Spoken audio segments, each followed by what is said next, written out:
primeira aula nós começaremos sempre com História Geral, e a História Geral na sua apostila está na página 3.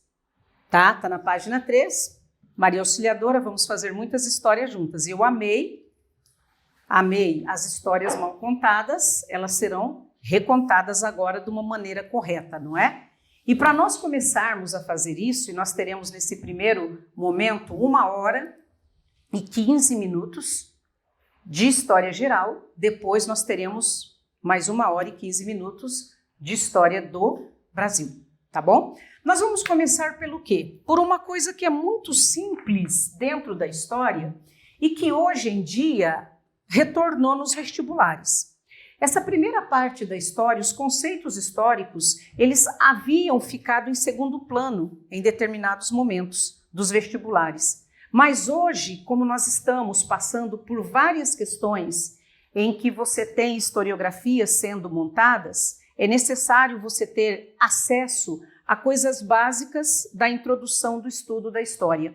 E a primeira coisa que nós falamos, não é pegando aqui uma citação do Ibn Khaldun, quando ele fala que a história é o registro da sociedade humana ou civilização mundial, das mudanças que acontecem na natureza dessa sociedade, de revoluções e insurreições, de um conjunto de pessoas contra outro, das diferentes atividades e ocupações dos homens, seja para ganharem seu sustento ou nas várias ciências e artes e, em geral, de todas as transformações sofridas pela sociedade. Nessa questão, eu tenho aqui uma proposta de análise histórica. Eu tenho uma proposta que deixa bem claro que eu tenho revoluções, transformações, ciências, e esse homem vai se adaptando diante da história que é contada. Na segunda citação da Barça, você tem disciplina que se ocupa do estudo dos fatos relativos ao homem ao longo do tempo. Bom, esse é o jargão antigo da história, não é? Eu estudo o passado para entender o presente e melhorar o futuro. Mas hoje nós sabemos que não é bem aí, porque muitas vezes as interpretações elas são alteradas.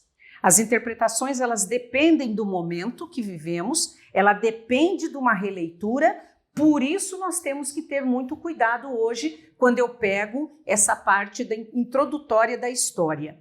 E aí você tem aqui outra citação do James Robson: história inclui todo traço e vestígio de tudo o que o homem fez ou pensou, desde seu primeiro aparecimento na Terra. Então, nós temos os relatos dentro da história? Temos. E a primeira coisa que nós temos que começar hoje trabalharmos é uma diferenciação de conceitos.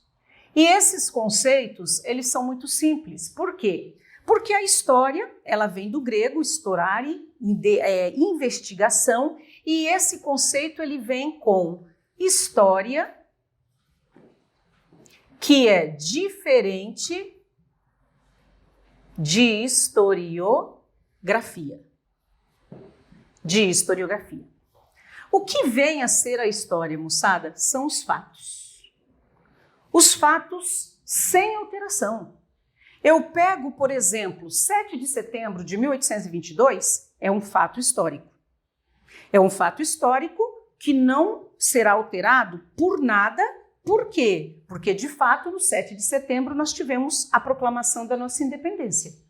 Mas eu posso fazer a historiografia 7 de setembro, 1822. Esse é o fato. Independência do Brasil. Mas esse fato aqui, eu posso fazer dele uma interpretação? Eu posso. Uma interpretação. Então, o que vem a ser a historiografia? A interpretação da história. E a interpretação, o que ela traz? Subjetividade. Ela traz uma subjetividade. Se ela traz uma subjetividade, eu posso analisar esse fato de várias maneiras? Eu posso. Primeiro exemplo, tá? Vamos colocar aqui, ó. exemplos. Vou colocar na historiografia para ficar mais claro. Exemplos de diferentes interpretações do 7 de setembro. No 7 de setembro, nós temos uma gravura, um quadro de Pedro Américo. O Pedro Américo, quando ele pintou a proclamação da nossa independência, ele fez um quadro em que Dom Pedro, vamos colocar já primeiro, porque já teríamos, né, a independência, Dom Pedro I encontra-se no centro do fato. E Dom Pedro, encontrando-se no centro do fato, ele está uniformizado. Vocês lembram desse quadro? Ele está uniformizado, os cavalos são brancos, os soldados estão uniformizados. Este é um fato que o quadro do Pedro Américo trouxe. Mas eu posso interpretar esse fato diferente? Eu posso interpretar isso daqui hoje falando que é uma fake news. Por que é uma fake news? Porque nós sabemos que este quadro aqui, ele foi pintado às vésperas da proclamação da República. Então, ele não representa esta historiografia que nós estamos fazendo e questionando esse fato e esse quadro, não representa a verdade histórica. Não representa. Ele é mentira. Por quê? Porque, na realidade, Dom Pedro estava às margens do Riacho do Ipiranga. Isso é verdade, a gente canta Ouviram do Ipiranga as margens plácidas. Mas ele estava com o quê? Com uma diarreia, não é? Então, vamos colocar assim, né, para ficar mais chique. Estava com problemas intestinais.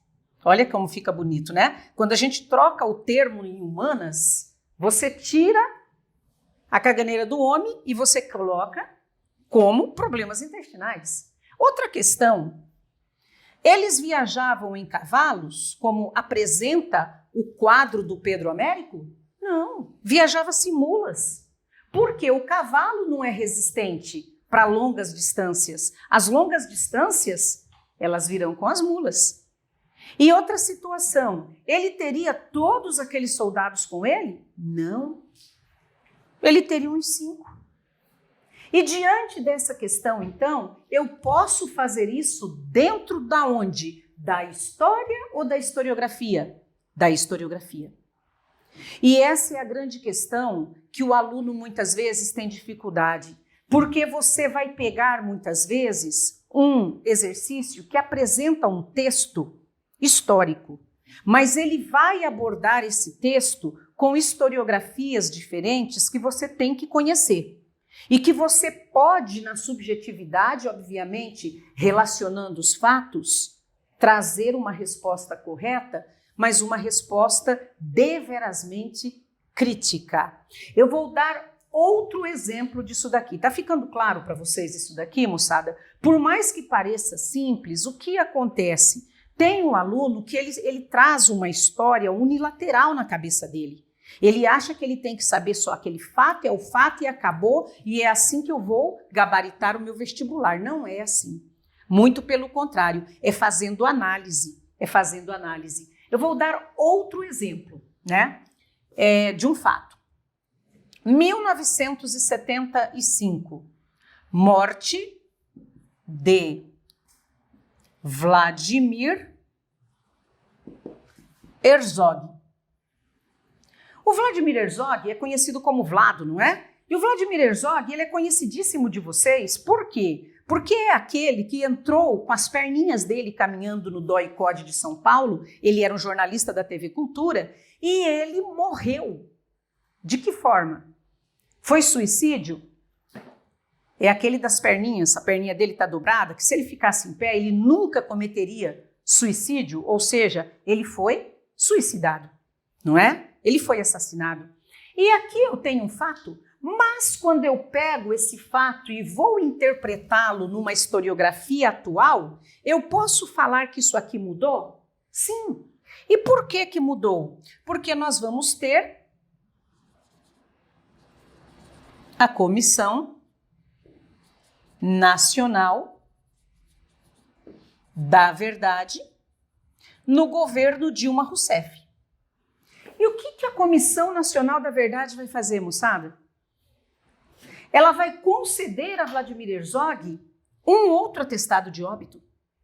O atestado de óbito dele de 1975, causa da morte, asfixia, suicídio. O atestado dele de 2013, lesões corporais e maus tratos. Então, diante de tudo que nós estamos compreendendo nessa introdução do estudo da história, nós temos que saber analisá-la.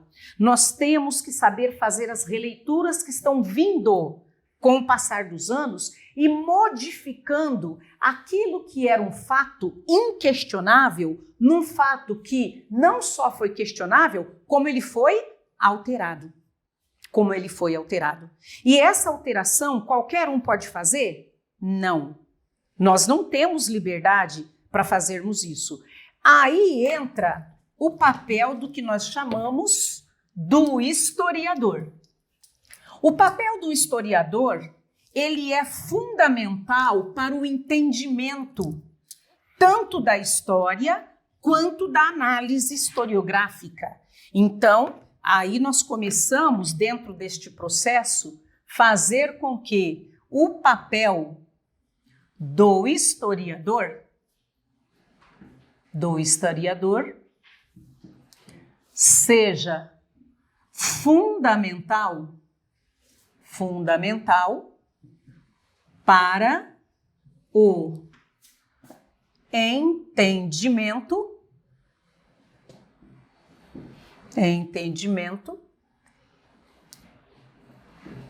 histórico. E este historiador, ele pode querer fazer a cabeça, ou seja, ele pode querer apresentar uma tendência para que o aluno possa mudar a concepção histórica dele? Um historiador pode fazer isso, gente? Jamais.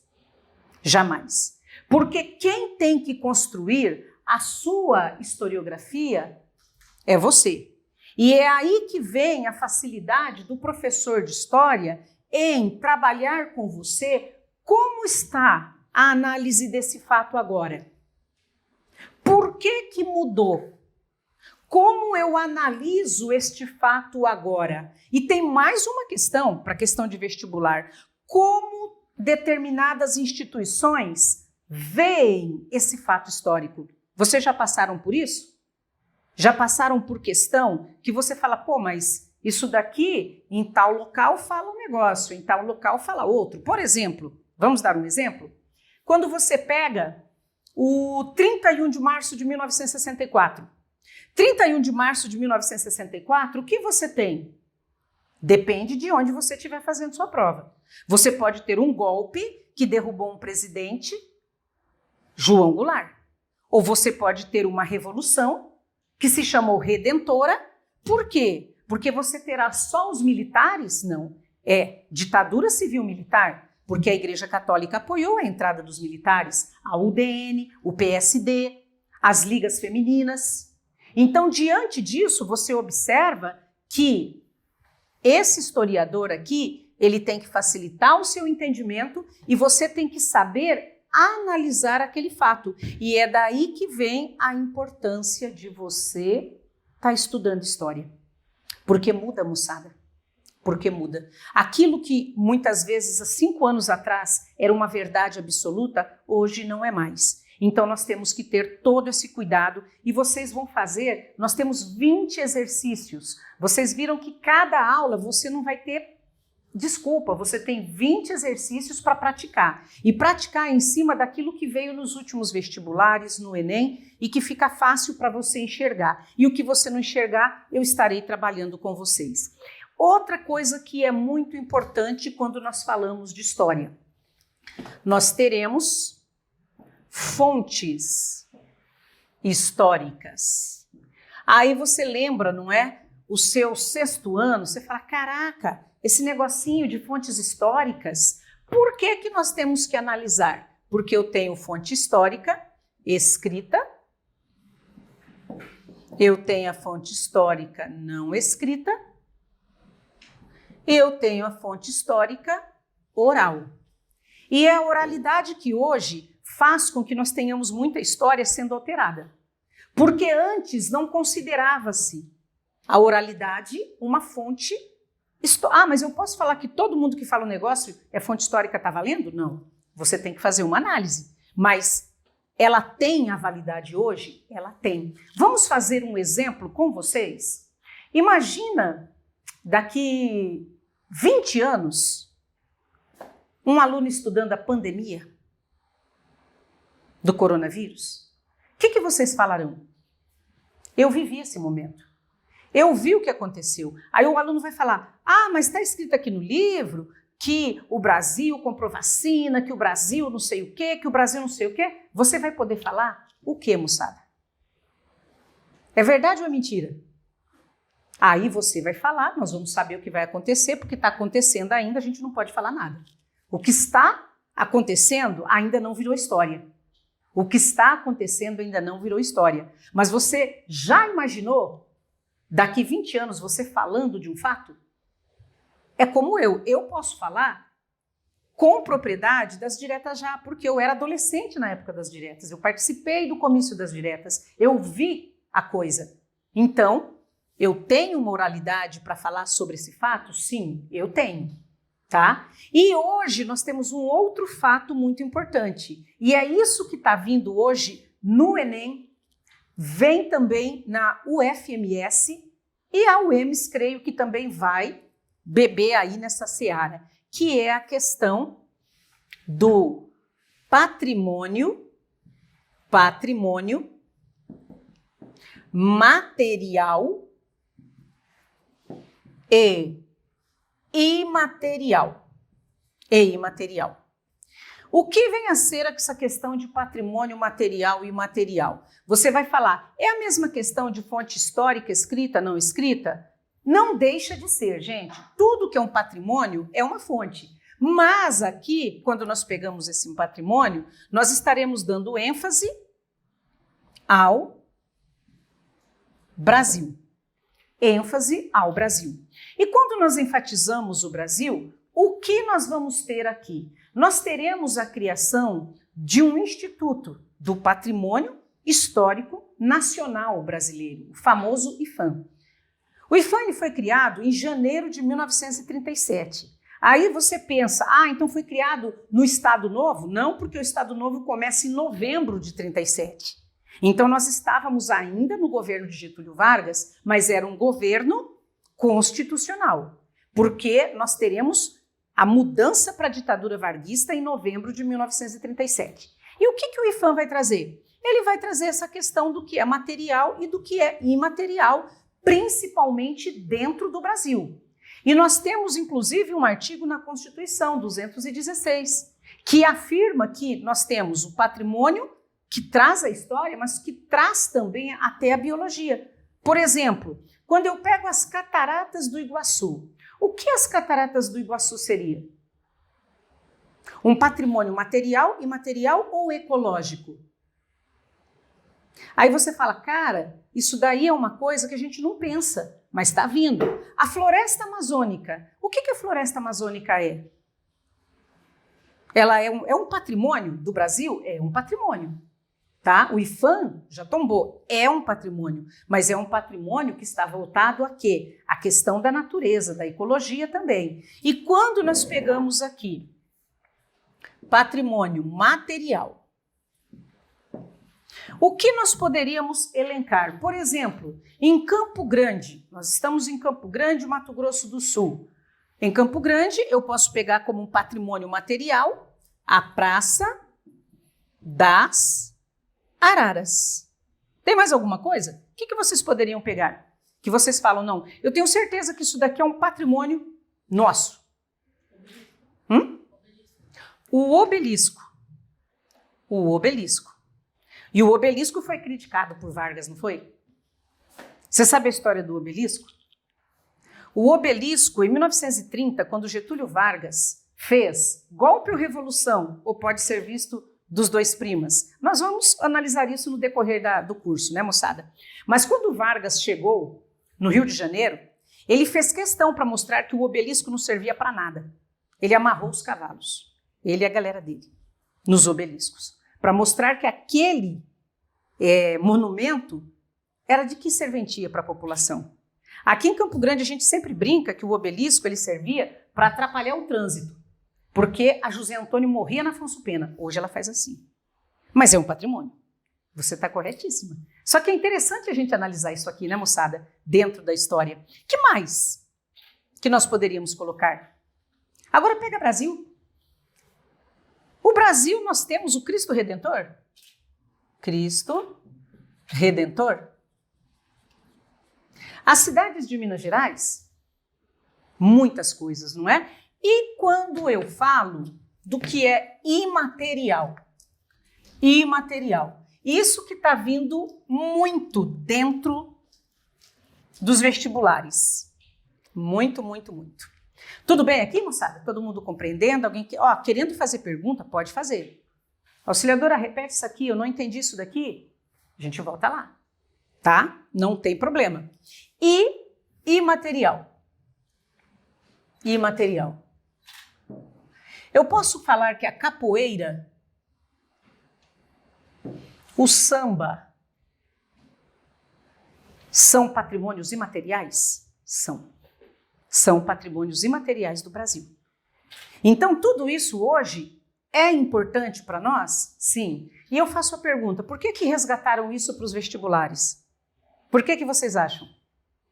Porque os jovens não conhecem mais. Ele conhece muitas vezes muito mais monumentos estrangeiros do que monumentos do próprio país, da própria cidade. Então, moçada, vocês não terão esse problema, tá? Isso daqui é uma coisa que está caindo, vocês vão ver inclusive no Enem, e é importante. Então, neste primeiro conceito, nós estamos analisando o que compõe a história e a partir do momento do que a história é composta, eu posso começar a fazer a periodização. Periodização da história. Essa periodização, ela virá de que maneira? Nós trabalhamos que anterior à escrita, eu chamo de quê? Pré-história. Então, a pré-história, ela viria, vamos colocar aqui, não é? Do surgimento dos hominídeos. Até quando? Mais ou menos,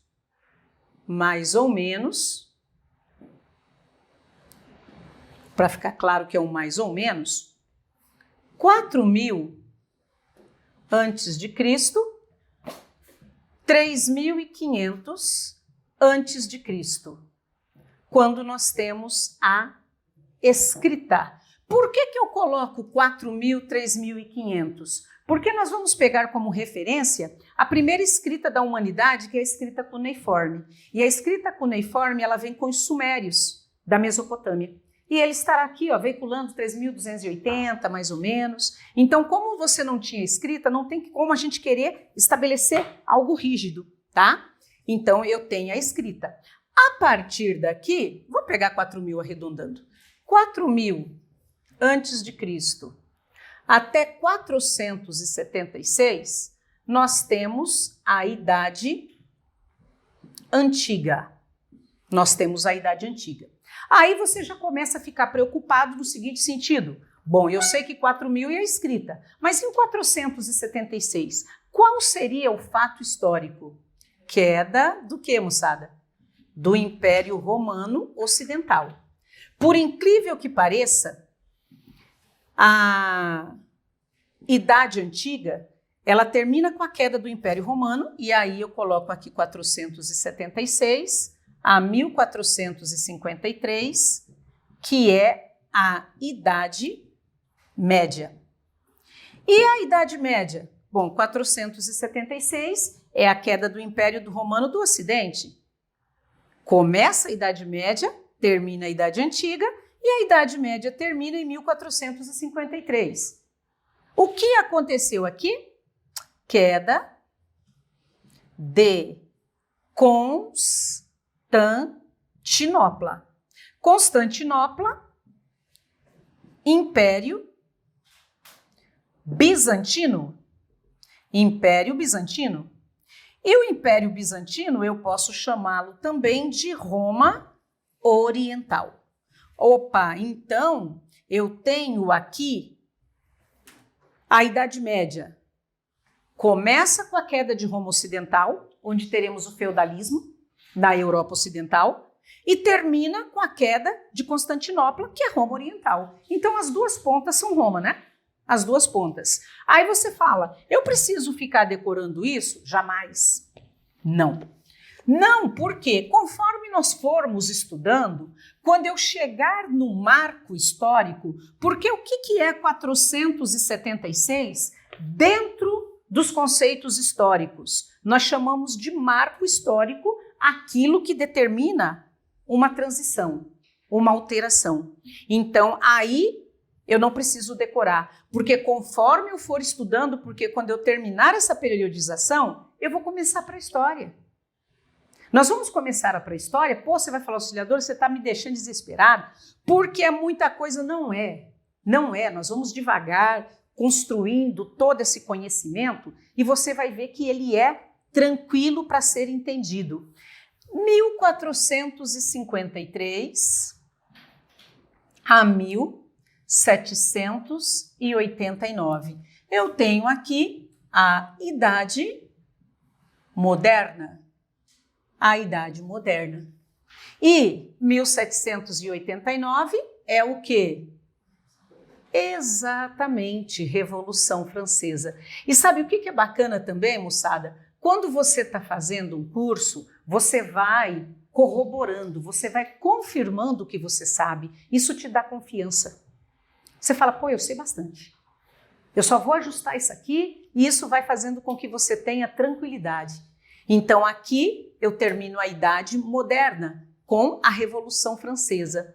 1789, aí até os dias atuais, não é?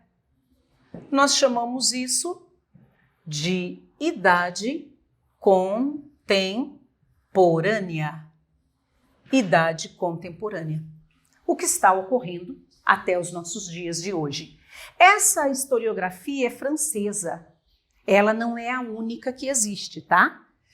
O Brasil pega como referência esta divisão. Mas em outros países é normal você ter outra? Sim, no Japão você tem uma, nos Estados Unidos outra, na Inglaterra outra, e relacionada a quê? Aos marcos históricos construídos daqueles historiadores. A nossa, ela é francesa, nós seguimos este padrão e a partir daí, o que eu tenho? Eu tenho contagem de tempo. Vamos lá. Contagem do tempo. Por mais que você fala assim, eu não acredito. Você está fazendo isso? Não, tem que ser feito.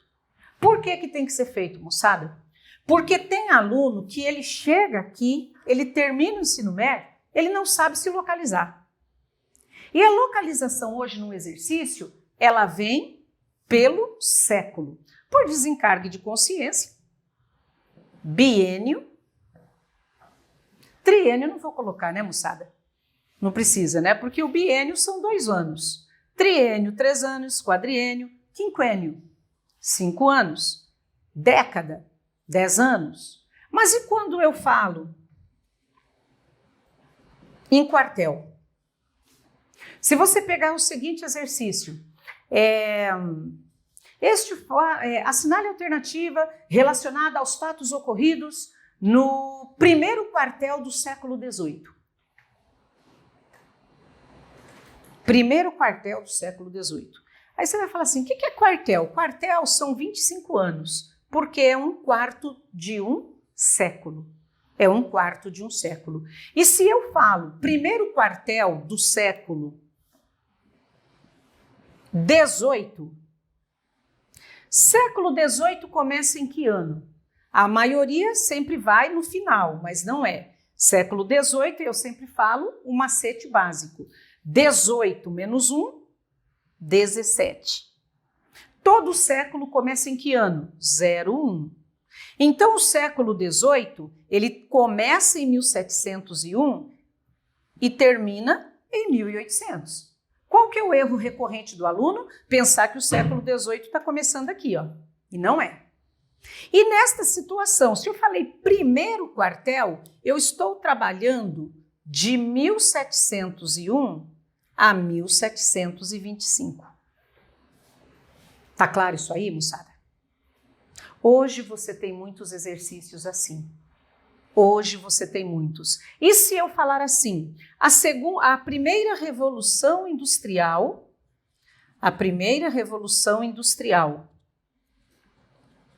ela começa no final do segundo quartel do século XVIII. Pô, você já sabe que é 1750.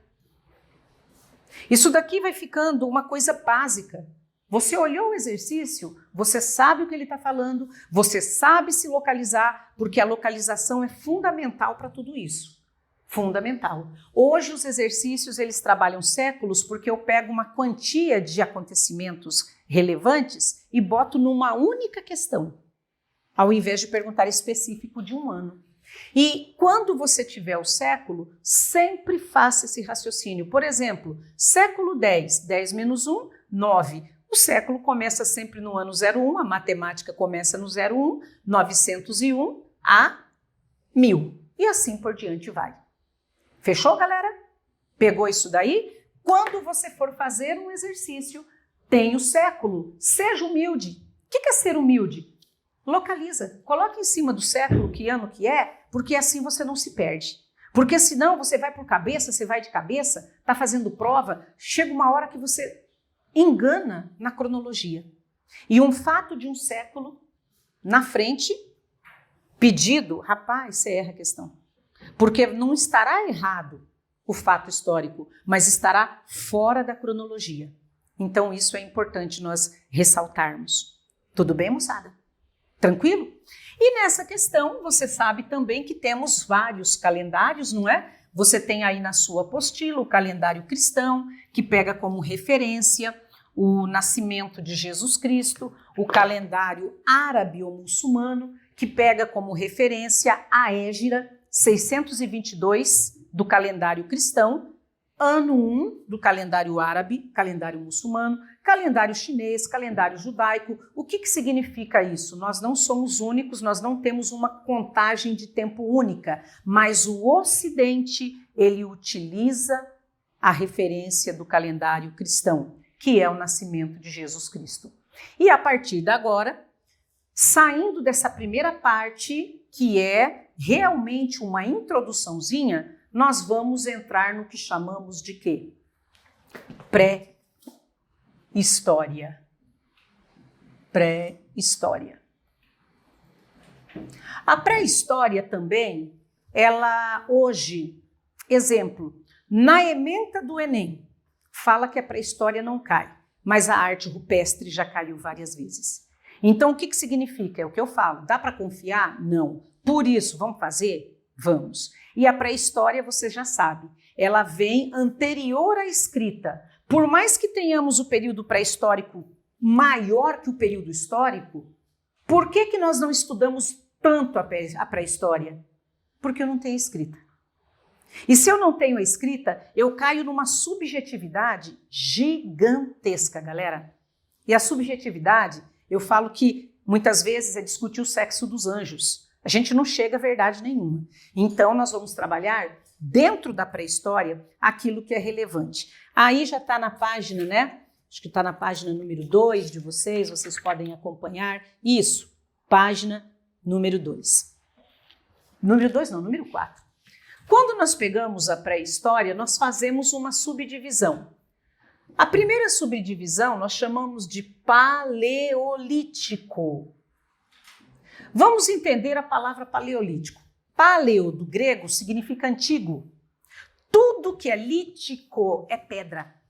Calcário dolomítico é pedra.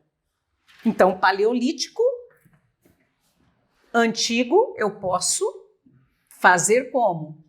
Pedra lascada. Pedra lascada. E o paleolítico veria ali 3 milhões, não é? Até mais ou menos quando? Até mais ou menos 10 mil antes de Cristo. O paleolítico, eu vou fazer essa subdivisão, galera, pelo seguinte, vocês não são alunos só de Enem. Vocês são alunos que vocês pegarão vestibulares que possam trazer o paleolítico inferior, o paleolítico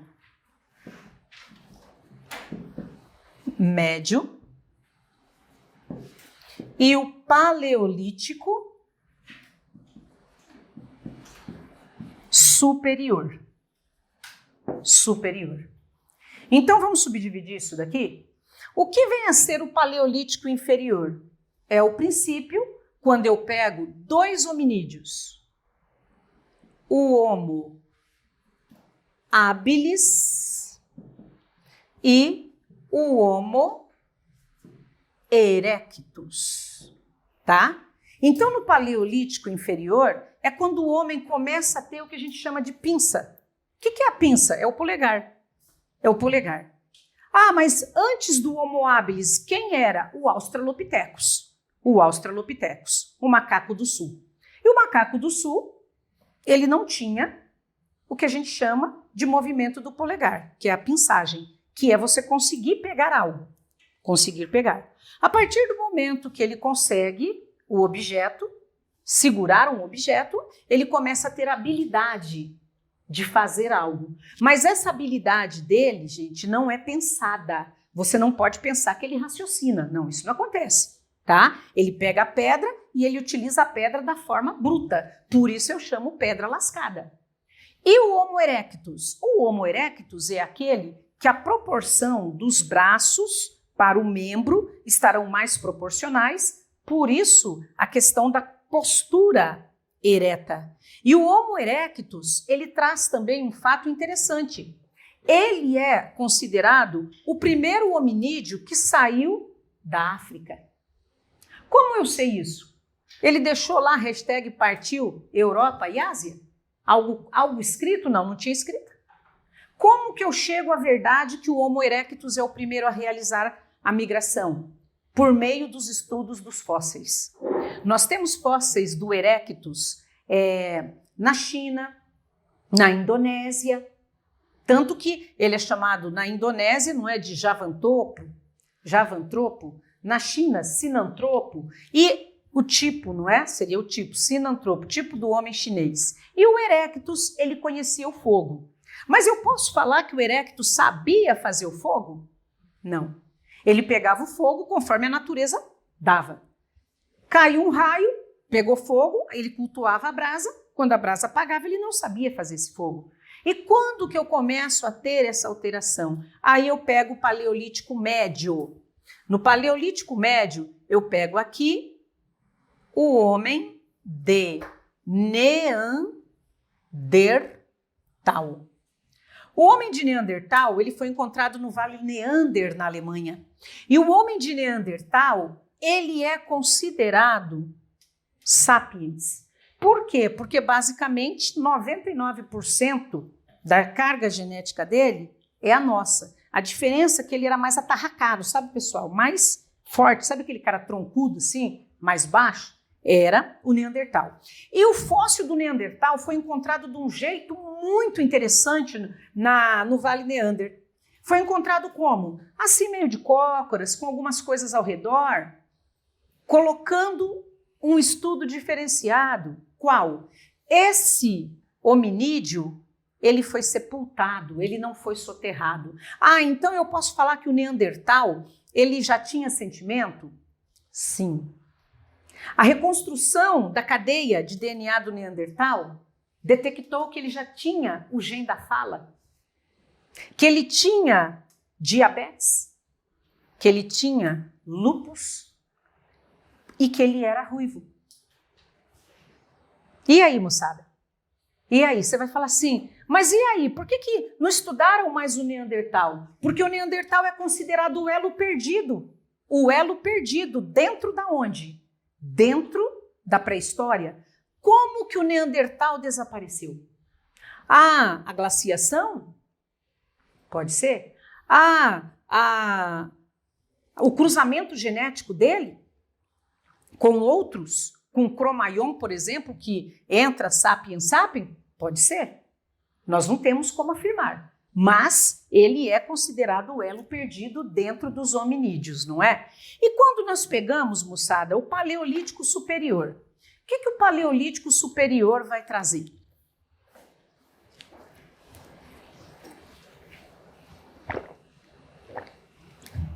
Deixa essa garrafa aqui. Aqui nós já teremos produção de anzol. Então ele já começará a fazer outras coisas? Exatamente. Além do anzol, olha aí na página número 5. Número 5. Tá? Machados. E é aqui que vem a arte rupestre. É aqui que vem a arte rupestre.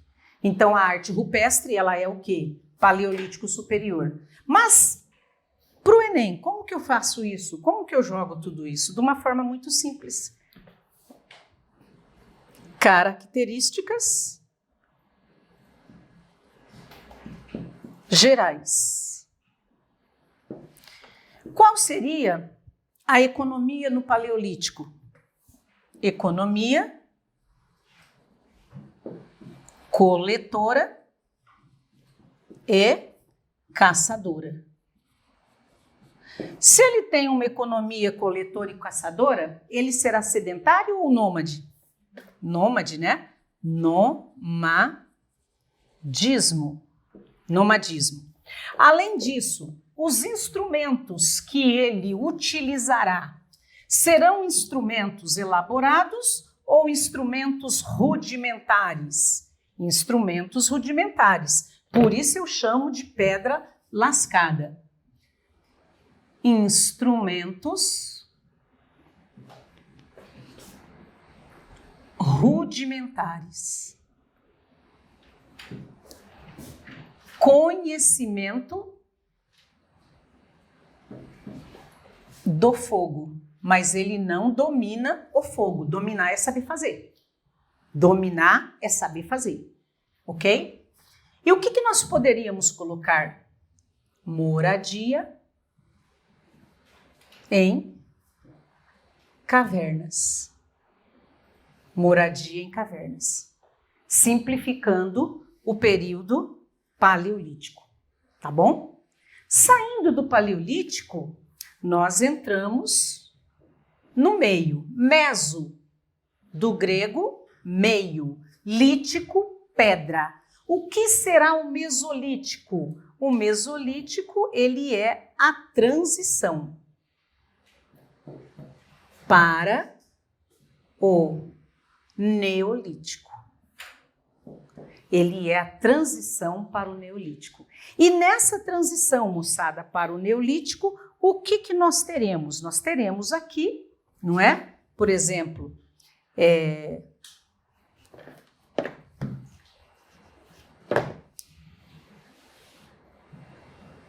o início da revolução.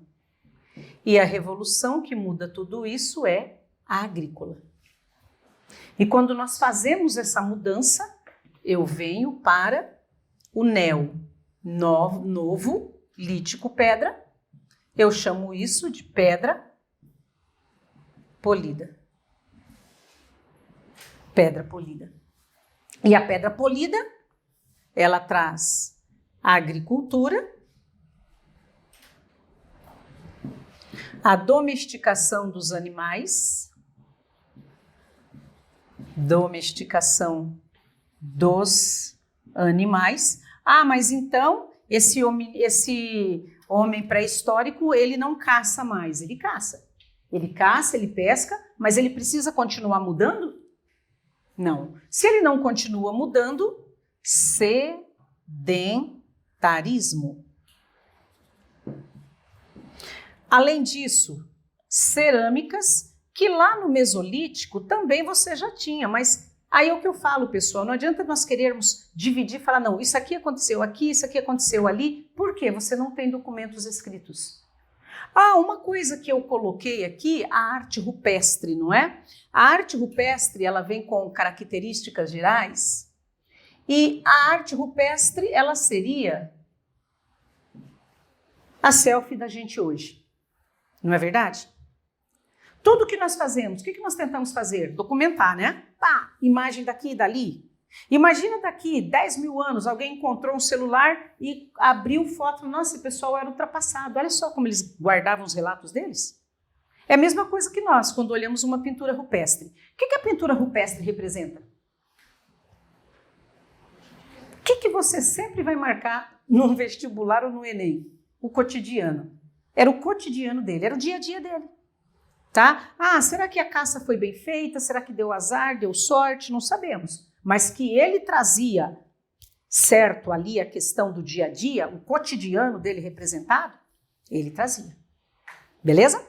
E entrando aqui, cerâmicas, agricultura, domesticação dos animais, não é? A agricultura sempre a gente ressalta que ela é feminina. A mulher que veio, tanto que ficou para a mulher cuidar da agricultura, o homem saía para caçar, porque a sua observação fez com que ela notasse que a semente germinava quando era desprezada, e aí, obviamente, eu planto, eu crio o meu animal, eu fixo numa região e eu começo a organização.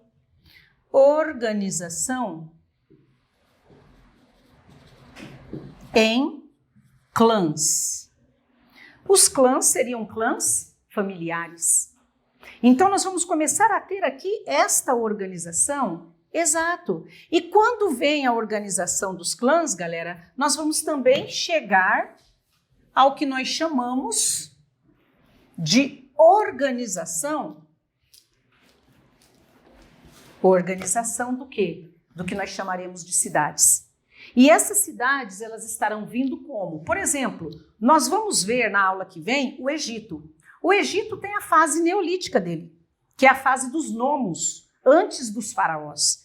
Então, diante de tudo isso, você vai começando a analisar e a perceber que tudo isso estava acontecendo de formas diferenciadas. Eu não posso pensar que todo mundo saiu do Paleolítico junto, a Ásia saiu junto da Europa, da África, da América. Isso não procede, de forma alguma. Cada um no seu momento. Como, por exemplo, a pré-história brasileira, ela tem data, ela tem dia, ela tem mês e ano para acabar. 22 de abril de 1500, quando chegaram os portugueses e os portugueses trouxeram a escrita. Por quê? Porque os nossos nativos não tinham escrita. Então, nós temos data para acabar. Tínhamos uma população que vivia da caça, da pesca, da coleta. E então, nesta questão, nós não podemos generalizar, falar que todos estariam passando no mesmo período por essas transições. Tá claro isso daí? Diante de tudo isso, não é? Nós vamos também ter aqui, como eu disse para vocês, as primeiras cidades. E aí, dentro desta transição neolítico, vamos vir com a idade dos metais. Eu terei primeiro o cobre, o bronze, depois o ferro. É a mesma coisa que eu disse, galera. Não vá querer colocar todo mundo passando por essa mudança junto. Por exemplo, os egípcios não conheciam a metalurgia. Quem colocou a metalurgia no Egito? Os Hicsos, no Médio Império, por volta de 1750 a.C. E os Hicsos dominaram o Egito? Sim. Então, eu não posso pensar que o cobre, bronze e ferro tenha vindo tudo na mesma esfera. Não. Nós vamos ter ali por volta de 5.000 a.C., 2.000 a.C., o bronze, mas a liga do bronze não era firme. Não sendo firme, o que você tem? A fusão do cobre com o estanho, que gera o bronze, e que traz depois, não é, um outro metal que é o ferro. E a partir daí vem o que você chama de revolução urbana. Revolução urbana. O Estado, dominantes versus o quê? Dominados. Por quê? Porque a partir daí é tecnologia. Quem tem metalurgia será dominante. Quem não tem, será dominado. Por isso que sempre quando o aluno fala, o comunismo existiu, eu sempre falo, o comunismo existiu na pré-história quando o homem não falava. Porque a partir do momento que ele fala, a partir do momento que vem a agricultura, que eu armazeno nas cerâmicas, eu começo a fazer troca. Eu não te dou mais nada. Eu não tenho mais esse poder de querer ajudar o outro sem querer ganhar. E quando vem os metais, aí eu quero sobrepor ao outro. E isso ficará muito claro na Antiguidade Oriental, que nós vamos ver na semana que vem. Antiguidade Oriental, Egito, Mesopotâmia, hebreus, fenícios e persas. Tudo bem, moçada? Na boa? Eu vou dar uma pegada geral, quando sobrar uns minutinhos nós matamos os dois exercícios, tá? Vamos fazer essa fechada de conteúdo que fica mais didático, né? E nesta questão, nós vamos vir para quê? A origem do homem americano. A origem do homem americano, ela também é cheia de teorias. Nós temos 3 teorias para a chegada do homem americano, do indivíduo aqui. Teoria asiática. A teoria asiática, ela tem um apelido, ou Estreito de Bering. Esta teoria é aquela que viria por volta de 13.000 a 12.500 a.C., quando teve uma glaciação muito forte e os hominídeos atravessaram da Ásia para a América. O Estreito de Bering congelou e eles vieram andando. É uma teoria. Teoria é hipótese. Teoria é hipótese. Essa é a mais aceita, é a teoria mais aceita. Mas, na década de 60 do século XX, nós teremos 2 teorias que vieram. A teoria australiana e a teoria malaio-polinésia. Qual a diferença dessas 2 teorias para o Estreito de Bering? Essa aqui, ó. Chegaram na América caminhando. Caminhando, atravessando o Estreito de Bering.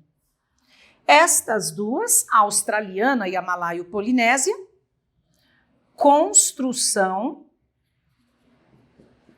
de embarcações. Construção de embarcações.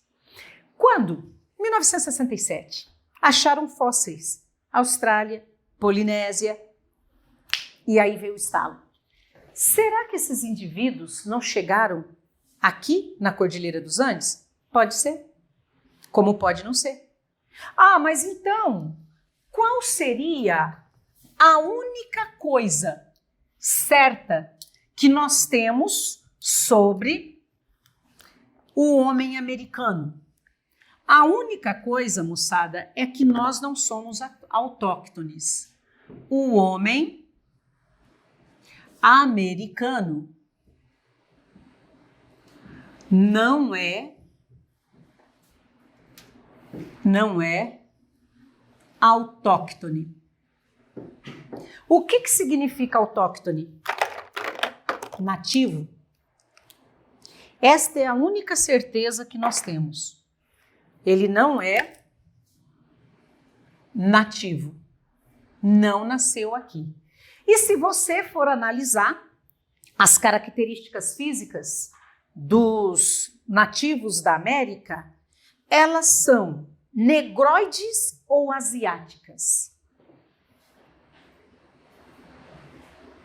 Vamos falar cometendo o erro de Cristóvão Colombo. Os nossos índios. Os nossos índios, moçada, que não são índios, né? Hoje nos exercícios, né? Ameríndios ou autóctone, tá?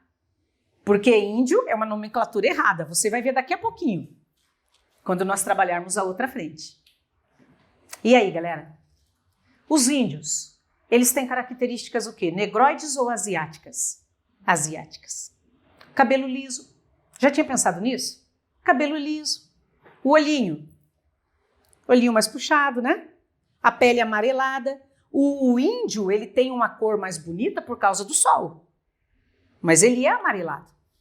E nesta situação, você fala assim, cara, realmente, analisando, aí você sobe, esquimós, vai descendo, tá? Vem descendo, pré-colombianos, vem descendo. Aí, para você agora ter um nó na sua cabeça, nós falaremos, tá, de um fato. No Brasil, Lagoa Santa, Minas Gerais, década de 70. Fóssil da Luzia. Luzia. Primeira coisa, por que ela chama Luzia? Porque é no Brasil, em homenagem à nossa avó ancestral. Quem é a nossa avó ancestral? Lucy and Sky with Diamonds. Lembra que... vocês não vão lembrar, né, moçada? Nem eu, tá? Que eu não estava lá. Tá? Não estava lá. Mas a Lucy é a nossa avó ancestral. O fóssil mais antigo da face da Terra é da Lucy, encontrada na Etiópia. E quando os arqueólogos estavam fazendo o estudo dela, eles estavam ouvindo The Beatles, cantando Lucy and Sky. E aí, batizaram com o nome de Lucy. Por isso que nós colocamos que o berço da humanidade, onde é? África. O berço da humanidade é na África. Pode mudar isso? Pode. O que pode mudar isso? O encontro de um fóssil mais antigo que o dela, em outro local. E aí, em alusão a Lucy, a nossa é Luzia, encontrada em Lagoa Santa. E a Luzia, moçada, encontraram o crânio dela e fizeram uma reconstrução via computação gráfica, tá? E a Luzia, características negroides. Negroides. E aí? Como que a gente explica isso? Tem como explicar? Não tem. Não tem. Nós não sabemos. Agora, uma coisa, vou cruzar a Luzia com o começo da nossa aula. Você vai falar, você ficou louca? Não. Porque nós tivemos um incêndio no Museu da Quinta da Boa Vista em 2018. Não sei se vocês lembram disso, moçada. E o incêndio, galera, queimou muita coisa, mais de 80% do acervo. E onde estavam os restos da Luzia? Adivinha? Lá, nesse museu. Perdeu-se tudo? Não. Por quê? Porque uma viga caiu e conseguiu proteger e conseguiram resgatar os restos da Luzia. O que significa isso do ponto de vista da introdução aos estudos históricos, a questão do patrimônio material?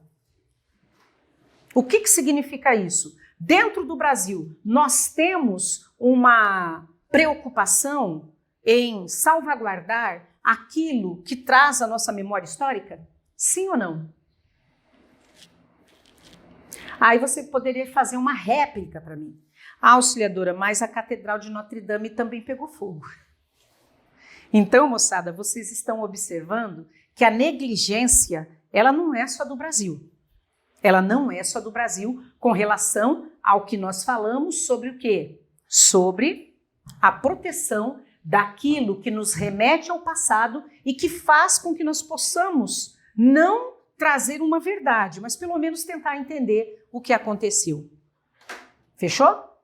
Então, nessa questão, fechamos aqui a aula 1 e aí agora você fala assim, o que eu vou fazer? Bom, eu vou fazer um exercíciozinho com vocês só para mostrar como isso cai, né? E como isso é importante.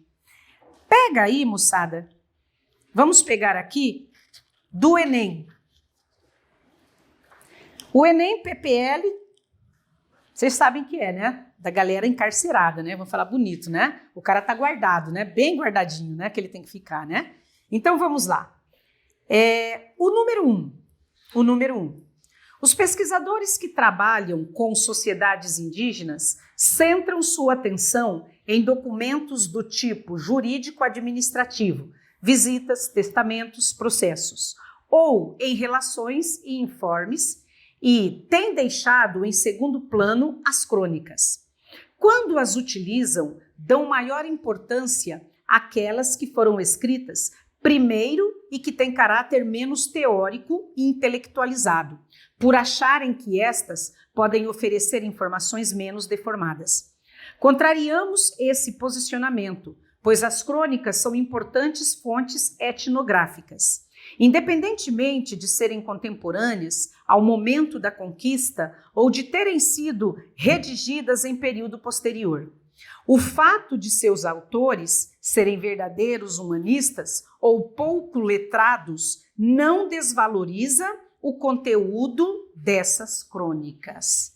Então é aquilo que nós comentamos no princípio da aula. Existe a história oral? Existe. Não é porque ele não tem uma formação intelectual que ele não possa falar sobre o povo dele. E aí você tem, não é? Crônicas quinhentistas, o Ailu andino é a fonte. Vem a pergunta. As fontes valorizadas no texto são relevantes para a reconstrução da história das sociedades pré-colombianas. Por quê? Pré-colombianas antes de Colombo, não é? Então nós vamos pegar os astecas, os incas e os maias, e quando você fala ali no Ailu andino, é especificamente os incas, não é? Mas nós entraríamos nesta parte também com relação à construção da nossa história. Por quê, moçada? Alternativa A. Sintetizam os ensinamentos da catequese? Falamos em catequese, alguma coisa aqui? Qual foi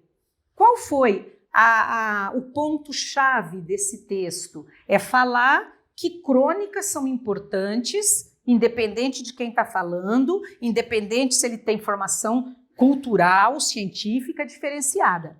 Enfatizam os esforços de colonização?